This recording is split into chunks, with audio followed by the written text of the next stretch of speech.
Hello everyone, मैं doctor Shifali और मैं हूँ निधि। निधि का हाल ही में सिजेरियन हुआ है ऑस्ट्रेलिया में और पहला सिजेरियन हुआ था इंडिया मेरा भारत महान में। तो हम जानेंगे कि कैसे था इनका इंडियन एक्सपीरियंस ऑस्ट्रेलियन एक्सपीरियंस से डिफरेंट। तो निधि, ट्विंस के लिए इलेक्टिव सिजेरियन था प्लान, मुहूर्त से ही कराया होगा? डंडे पड़ते हैं मुहूर्त का नाम लेने पे। रियली? नहीं, अंधविश्वास मानते हैं सबको और लेक्चर और देते हैं बहुत ज्यादा। ओहो, हम तो यहाँ रात का 12 बजे का सुबह 5 बजे का मुहूर्त भी मानते हैं। आ जाती तुम इंडिया, हम कर देते मुहूर्त से। तो सिजेरियन के बाद तो इंडियंस की तरह खिचड़ी दलिया ही खाया होगा? खिचड़ी भेजी जरूर थी मम्मी ने, पर पड़ी थी साइड में। डॉक्टर ने बोला कि सब कुछ खाइए। इनफैक्ट मुझे मिलती थी रोटी, मुझे मिलता था ओट्स, मुझे मिलती थी पेस्ट्री, मुझे मिलते थे स्नैक्स, सब कुछ, कोई चीज की रोक टोक नहीं। इसीलिए हम कहते हैं इंडिया में सब कुछ खाना है, नमक, चीनी, एवरीथिंग आफ्टर योर सिजेरियन, ताकि नहीं होगा कॉन्स्टिपेशन, बिल्कुल नहीं होगा लो बीपी और आप रहोगे एनर्जी से भरपूर। तो प्लीज, जैसे इसने सब कुछ खाया, आप भी इंडिया में खाना शुरू कर दीजिए। डिलीवरी के बाद में जो सर बांधा था, जो रेस्ट किया था, जो बहुत सारे रिस्ट्रिक्शंस लगते हैं, क्या वहाँ फॉलो किया इस बार? नहीं, बिल्कुल नहीं। बल्कि फर्स्ट प्रेगनेंसी में मेरी मम्मी ने बांधे कान, मेरी मम्मी ने कान में रुई बांध दी, मुझे ब्रश नहीं करने दिया। मैं एकदम बहन जी लग रही थी। कौन है ये लोग, कहाँ से आते हैं? पर वहां पर आराम से मैंने जी अपनी लाइफ। मैं एकदम फ्री, जैसे मैं रहती हूँ बिना प्रेगनेंसी या नॉर्मल, वैसे मैं रहती थी वहां। ओके, तो वहाँ कोई कुछ कवर नहीं करता, कान नहीं बांधता, टीवी देखते हैं, आराम से मोबाइल देखते हैं, like everything like the routine normal activity. बिल्कुल। और they focus on mother's care and mother rest. So मुझे जो करना था, जो मुझे हैप्पीनेस दे रहा था, वो सब मुझे अलाउ किया। और ये सब मेरी मम्मी ने बोला भी कि कान बांधे, तो उस पर उन्होंने हंस के मेरी मम्मी को ही डांटा। तो कोई ऐसी चीज, कोई ऐसी रिकवरी में प्रॉब्लम जो तुम्हें फर्स्ट टाइम यहाँ आई हो और वहाँ ना आई हो? हाँ, पानी नहीं पीने दिया मुझे फर्स्ट डिलीवरी में। पता नहीं क्यों मेरी मम्मी, मेरी मासी सोचते थे पानी नहीं पीना है, नमक नहीं खाना है। तो जबकि डॉक्टर्स बहुत बोलते हैं डंडा मार मार के इंडिया में। पता नहीं, बल्कि राह चलती आंटी लोग भी बोलती थी पानी तो नहीं पी रही है ना, और उस वजह से मुझे बहुत यूटीआई हुआ। तो सेकंड डिलीवरी में मैंने वो चीज़ का बहुत ध्यान रखा और बहुत ही स्मूथ पोस्टमार्टम था एकदम। मैं जैसे नॉर्मल थी वैसे नॉर्मल। क्योंकि वहाँ कोई रोक टोक करने वाली आंटी नहीं थी ना कि पानी पीने से पेट बढ़ जाएगा, नमक खाने से तुम्हें खुजली हो जाएगी। नहीं। So ये भी मिथ्स है जो आपको नहीं करने चाहिए, which makes your recovery very fast. Did you miss something? Did you feel lack of something over there जो तुम्हें पहली डिलीवरी में मिला, सेकंड में नहीं मिल सका? आई थिंक एक ऑब्वियस चीज़ है फैमिली सपोर्ट और रिलेटिव सपोर्ट। वहाँ पर मैं और मेरे मदर इन लॉ और मेरे हस्बैंड, यही लोग थे। तो हम घूम फिर के बच्चे संभालने और मुझे संभालने में थोड़ा सा लोनली फील करते थे, टायर्ड रहते थे। वहाँ कोई डोमेस्टिक हेल्प नहीं है, तो यहाँ एक बहुत बड़ा इमोशनल सपोर्ट है, जो कोई ना कोई आके आपको हंसाता है, कोई कुछ खिलाता है। Even I think the hospitals are very friendly, the nursing staff and everybody here. Doctors को आप फोन करके पूछ सकते हैं, मैम मुझे ऐसा लग रहा है, ये नहीं। वहाँ नहीं कर सकते हम, वहाँ पर अपॉइंटमेंट ली, लाइन में बैठिए, भले आपने कल डिलीवरी करी हो। देखा आपने, इंडिया का जो प्यार है वो बेशुमार है, जो आपको कहीं नहीं मिल सकता। वो वार्मथ, वो लव, वो इमोशनल, आई थिंक वो इमोशंस ही सबसे ज्यादा इंडियंस में है। चाहे पड़ोसी हो, चाहे स्टाफ हो, चाहे फ्रेंड सर्कल हो, चाहे पेरेंट्स हो, like our love is the best. Caesarean के बाद बहुत ज्यादा पेन होता है, अग्रीड। और आपने दोनों ही सिजेरियन में ये झेला है, तो आपको क्या डिफरेंस लगा? Like it was better, the pain management was better than India over there, या आपको क्या डिफरेंस लगा? नहीं, वहाँ सिडनी में मुझे पेन मैनेजमेंट के लिए सिर्फ और सिर्फ पैरासिटामोल दी गई। Oh, yeah. तो उनका ये मानना है कि body needs to heal on by yourself, और आपको एक्स्ट्रा दवाइयों की जरूरत नहीं है, जो मुझे बहुत स्ट्रगल लगा। फर्स्ट डिलीवरी में मेरे को पेन मैनेजमेंट सपोर्ट था, तो मैं बच्चे के साथ भी खेल पा रही थी, उठ बैठ सकती थी। और सेकंड में मैं सिर्फ बेड पे पड़ी रह गई क्योंकि मुझे बहुत दर्द था। पर हाँ, 7 डेज बाद अपने आप बॉडी रिकवर की, बट सपोर्ट कम था। आई रिमेम्बर तुमने मुझे भी कॉल किया था कि दीदी बहुत पेन है, क्या करूं? एंड फिर आई वाज हेल्पलेस कि भाई अब तो जो वो देते हैं वही तुमको लेना पड़ेगा। हर भारतीय डिलीवरी में एक बात कॉमन है, बच्चे का रात को रोना और कोलिक की, पेट दर्द की वजह से भी सबका तंग होना। तो क्या ये इंडिया पे ही ब्लेसिंग है या ऑस्ट्रेलिया में भी बच्चे रोते हैं? बच्चे तो पैदा ही रोने के लिए हुए। क्या क्या बात कर रहे हैं? तो बच्चे तो हर जगह ही रोते हैं। ओके। वहां पर बहुत समझाया था मुझे कि कॉट में बच्चे को रखें, थोड़ी देर रोने दीजिए, अपने आप सेल्फ सूद करके सो पाए, पर वो कर नहीं पाई मैं। बच्चा रोता है तो आप उठाते हैं Obviously. और कॉलिक के लिए वहाँ कोई दवाई नहीं दी जाती। तो कॉलिक के लिए वो यही बोलते हैं कि अगर Okay. बॉटल फेड बेबी है तो कॉलिक होगा और अपने आप ही सेटल होगा, तो कुछ इंटरवीन करने की जरूरत नहीं। तो आप कुछ नहीं करते, बस पैसिफाई करते हैं बच्चे को and then slowly like the बच्चा सेटल्स लाइक दिस। तो what was that one rule which you broke कि जो ऑस्ट्रेलिया में फॉलो होता है और हम इंडियंस वहाँ फॉलो नहीं कर पाते? Let the baby cry. तो वो नहीं हो पाता है वहाँ पर। यही बोलते हैं कि आप रोने दीजिए बच्चे को, थोड़ी देर में रो के थक के अपने आप सेल्फ सूद करेगा।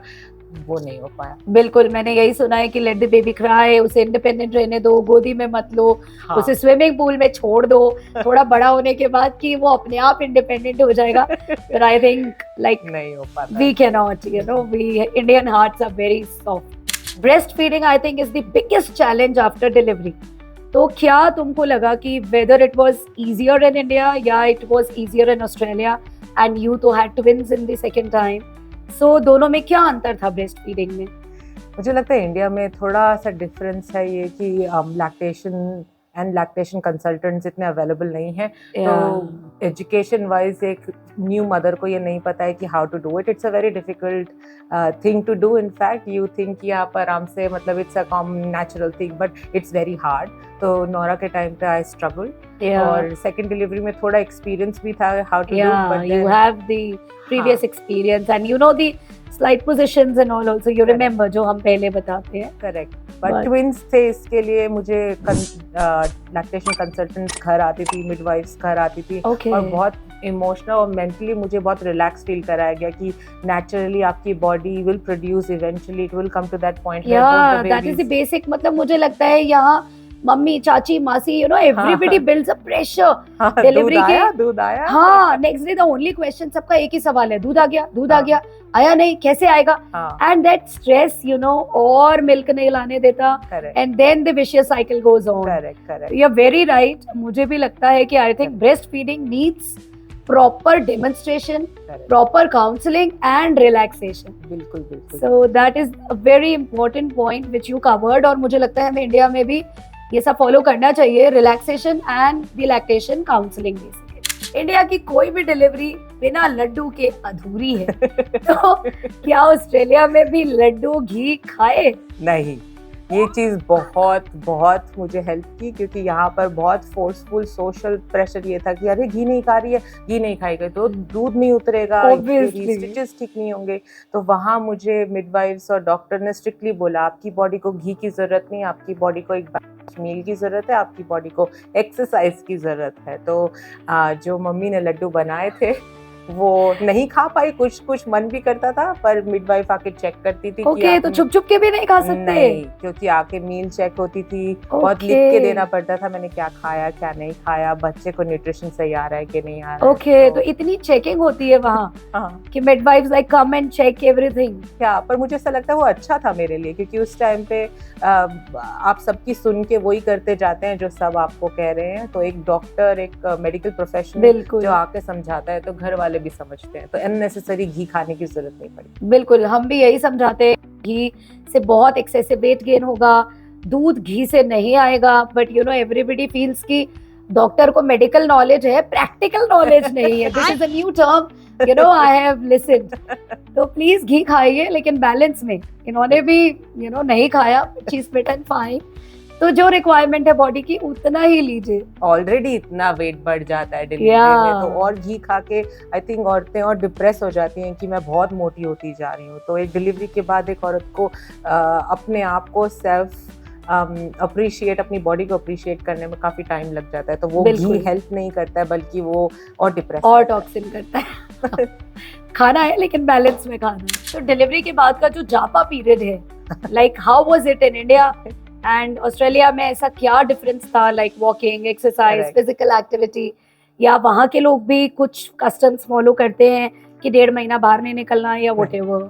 नहीं, मुझे ऐसा लगता है फर्स्ट डिलीवरी और सेकंड डिलीवरी में ये बहुत बड़ा पॉइंट था, क्योंकि फर्स्ट में मुझे बाहर निकलने ही नहीं दिया दीदी, 1.5 महीना मैं घर में ही थी। तो एक आप इमोशनली पोस्टपार्टम डिप्रेशन, वो सब आपके हार्मोन्स ऊपर नीचे, and then you don't get to see the sun, तो वो एक ऑलरेडी बहुत डिप्रेसिंग हो जाता है। और सिडनी में मुझे लिटरली मैं 3rd डे घर आई और डॉक्टर ने बोला था गो फॉर वॉकिंग। मैं अपनी सोसाइटी में धीरे धीरे वॉक करती थी, जो एक मुझे मेरा मी टाइम लगता था। तो मैं बच्चों को फीड करके, घर वालों को देके एक ब्लॉक का चक्कर मारना वाज अ बिग ब्लेसिंग। और 6 वीक्स के बाद मैंने जिम, मतलब उन्होंने अलाउ कर दिया था, you can go to gym, lift weights, धीरे धीरे आप वापस अपनी बॉडी को। बिल्कुल, आई डू थिंक कि जितना आप बाहर निकलते हो, रोशनी देखते हो, मी टाइम लेते हो, उतना ही जल्दी आप रिकवर करते हो, आपको ब्रेक मिलता है बच्चों से भी। बिल्कुल। तो ये हम यहाँ भी बहुत मोटिवेट करते हैं कि आपको करना चाहिए, बट समहाउ आई थिंक वो जो 1-1.5 महीने का जापा पीरियड अपने इंडिया में तो होता है वो है, लेकिन अब बहुत थिंग्स चेंज हो रही हैं, एक्टिविटी लोग कर रहे हैं। लेकिन जिस तरह से एक्सरसाइज हम आपको बताते हैं कि 1.5 महीने के बाद आप अच्छे से अपनी एक्सरसाइजेस शुरू कर दीजिए, विगरस एक्सरसाइज आप 3 मंथ्स के बाद शुरू कर दीजिए, ताकि जो बहुत इंपॉर्टेंट पॉइंट कवर हुआ, postpartum depression, you will not fall into it. तो जो पोस्टपार्टम ब्लूज इंडिया में बहुत कॉमन है, आई थिंक वो उतने ही है कॉमन वहाँ पर। बिल्कुल है, बहुत ज्यादा है इनफैक्ट, एंड इसके लिए बहुत सर्वेस होते हैं। जब मिडवाइफ घर आती है, वो मुझसे हर बार चेकलिस्ट पूछती है, how depressed you are, how often are you crying, how often do you feel like harming yourself और द बेबी। तो एक वो जब वो क्वेश्चंस पूछती हैं, often do you feel emotionally weak, तो आप खुद भी you get a chance to sit down, think about things and actually reevaluate, reassess कि आप कैसे जा रहे हैं। तो बिल्कुल, तो घर वालों को भी I think it is a very big role, you know. तो इंडिया में आई थिंक घर वालों को भी इस चीज के लिए बहुत सतर्क रहना चाहिए कि जो न्यू मॉमी है वो पोस्टपार्टम ब्लूज में, डिप्रेशन में तो नहीं जा रही है। We should communicate with them, बार बार उन्हें पूछे, उनका मन लगाएं, क्योंकि ये लाइफ लॉन्ग तो नहीं होने वाला ना। एकदम से वो बोलते हैं ना, ट्यूबलाइट ऑफ हो जाती है, आपके ऊपर फोकस लाइट रहती है पूरी डिलीवरी कि आपने खाना खाया ना बेटा, सब किया, और एकदम से डिलीवरी होते ही बच्चे पे फोकस लाइट चली जाती है। तो फर्स्ट टाइम पे मुझे ऐसा लग रहा था कि मेरी कोई वैल्यू नहीं है, and it is all hormonal. ऐसा नहीं है your body changes, parents care नहीं करते about me, but I think वो शायद इंडिया में मम्मी को भी थोड़ा पूछे तो उसको भी अच्छा लगेगा। हाँ, इसीलिए तो इंडिया में अब मॉमीज की भी उतनी ही केयर एटलीस्ट 1.5-2 महीने होनी चाहिए जितने छोटे छोटे बच्चों की हम करते हैं। तो वो जो प्रेगनेंसी क्रेविंग होती है, खट्टा मीठा तीखा, वो ऑस्ट्रेलिया में कैसा रहा? नहीं मिलते गोल पे वहाँ इतना इजीली, समोसे कचौड़ी एकदम मिस करती थी मैं। तो वो घूम फिर के आप रोटी सब्जी पे ही अटक जाते हो, तो वो एक अपना चटपटा फैक्टर मुझे बहुत मिस किया मैंने, वो इजीली अवेलेबल नहीं। क्योंकि जो खाना हमने शुरू से खाया होता है, you know, we have rich taste buds I think. तो वो प्रेगनेंसी में जो कभी कुछ लाना, कभी कुछ खिलाना, and it is a bond also. कभी हस्बैंड कुछ लाता है, कभी कुछ लाता है, तो it increases your connection also. Yes, correct. तो दैट इज वेरी नाइस, जो हमें सिर्फ इंडिया में ही देखने को मिलेगा। हस्बैंड्स का बहुत इंपॉर्टेंट रोल होता है आपकी प्रेगनेंसी में, डिलीवरी में। तो क्या सेम रोल ही था दोनों टाइम, या second time there was a difference? I think second time more emotionally हम connected थे, we were on the same page, we went through पूरी डिलीवरी एक साथ। तो मेरे को लगता है कि हस्बैंड को मेरे लिए और एक विमेन के लिए बहुत वैल्यू और इम्पोर्टेंस समझ में आई है, रिस्पेक्ट बहुत ज़्यादा हुआ है। और बच्चों को जब हाथों में लिया तो आई थिंक वो एक अलग इमोशनल कनेक्ट बना between the first and the second. और बहुत ज्यादा इंडिया में क्या हस्बैंड का रोल वैसे भी होता नहीं है, because normally they are not allowed in the delivery room, they are not allowed in the जापा room in everywhere, you know, थोड़ा रिस्ट्रिक्टेड रहता है। वहाँ I think it is very open, they can help you any time. मुझे भी अच्छा लगा, comfortable लगा, और ऐसा लगा कि मैं बस एक स्ट्रेंजर डॉक्टर्स और सर्जन्स के बीच में नहीं हूँ, जो बहुत फ्रेंडली होते हैं, but still you need your husband support. तो वो ऑब्वियसली, एंड हस्बैंड को पता भी होना चाहिए what the wife is going through. Actually um तो हमारा ये है उन्हें लाने का डिलीवरी रूम में। तो चाहे डिलीवरी देश में हो या विदेश में, I think you should always keep cool, stay healthy, stay positive. हर जगह कुछ अच्छाइयाँ हैं, कुछ बुराइयाँ हैं, ये आप पे है कि आप उन्हें किस तरह से एम्ब्रेस करते हैं। राइट निधि? करेक्ट, बिल्कुल करेक्ट। तो क्या मैसेज आप देना चाहेंगे हमारे व्यूअर्स को डिलीवरी होती है हार्ड, चाहे कहीं भी हो, मुझे लगता है कि आपको एक सपोर्ट चाहिए और एक अपना एक हेल्दी एनवायरनमेंट चाहिए for both you and your child. बिल्कुल। और कोई डिफरेंस इतना खास नहीं है। प्यार हो, सपोर्ट हो तो हर चीज हो जाती है आसान। आसान, करेक्ट।